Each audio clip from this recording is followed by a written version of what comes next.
साहित्याचं भरगच आवार आवर्जून ऐका गाव शिवार. मंडळी, आमचं चॅनेल सबस्क्राईब करा आणि इतरांनाही सबस्क्राईब करायला सांगा. दिनूचे बिल. लेखक प्र के अत्रे. दिनूचे वडील डॉक्टर होते. दिनू कधीकधी त्यांच्याबरोबर दवाखान्यात जात असे. तेथे पुष्कळसे लोक येत. कुणी तपासून घेण्यासाठी येत, कुणी औषध घेण्यासाठी येत. कुणी म्हणे, डॉक्टर माझं पोट दुखतं, मला तपासा. तर कुणी म्हणे, डॉक्टर माझं बिल किती झालं आहे ते सांगा. दिनू एका लहानशा खुर्चीवर बसून ते सारं पाहत असे आणि ऐकत असे. दवाखान्यातल्या बऱ्याचशा गोष्टी त्याला आता कळू लागल्या होत्या, पण बिल म्हणजे काय ते अजून त्याला कळलं नव्हतं.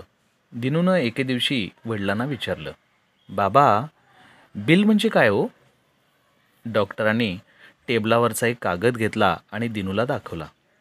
हे बघ, याला बिल म्हणतात, वाच, डॉक्टर म्हणाले. दिनू तो कागद वाचू लागला. रोग्याला तपासल्याबद्दल 10 रुपये, 2दा येण्याबद्दल 20 रुपये, 8 वेळा औषधाबद्दल 8 रुपये, एकूण 38 रुपये. दिनू ते बिल कितीतरी वेळ वाचत होता. तो एकदम मध्येच हसला. त्याला काय वाटलं कुणास ठाऊक. काहीतरी विचार त्याच्या डोक्यात आला.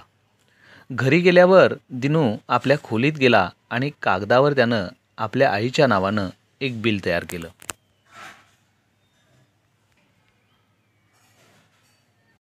आज बागेतून फुलं आणल्याबद्दल 50 पैसे, बाळाला 2 तास सांभाळल्याबद्दल 2 रुपये, शेजारच्या काकूंकडे निरोप घेऊन गेल्याबद्दल 1 रुपये, दुकानातून साखर आणल्याबद्दल 50 पैसे, एकूण 4 रुपये.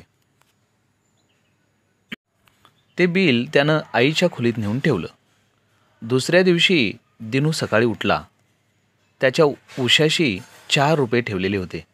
दिनूने ते उचलले. तेवढ्यात तेथे ठेवलेला एक कागद त्याच्या दृष्टीस पडला. त्याच्यावर काहीतरी लिहिलेलं होतं. त्यानं कागद उचलला व चटकन वाचला. आईनं दिनूच्या नावानं बिल केलं होतं. लहानपणापासून आत्तापर्यंत वाढवल्याबद्दल काही नाही. 4दा आजारपणात दिवस रात्र जागून काळजी घेतल्याबद्दल काही नाही.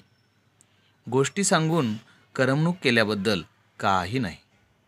वाचायला शिकवल्याबद्दल काही नाही. एकूण काही नाही. दिनूच्या डोळ्यात एकदम पाणी आलं. त्याचा गळा भरवून आला. त्याच्या हातातला कागद गळून पडला.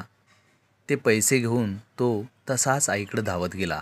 काही न बोलता त्यानं आईला पैसे परत केले व तो आईच्या मांडीवर डोके ठेवून रडू लागला. आईनं दिनूला कुरवाळलं व त्याचा मुका घेत ती म्हणाली, तुझ्या बिलाचे पैसे पावले बरं दिनू.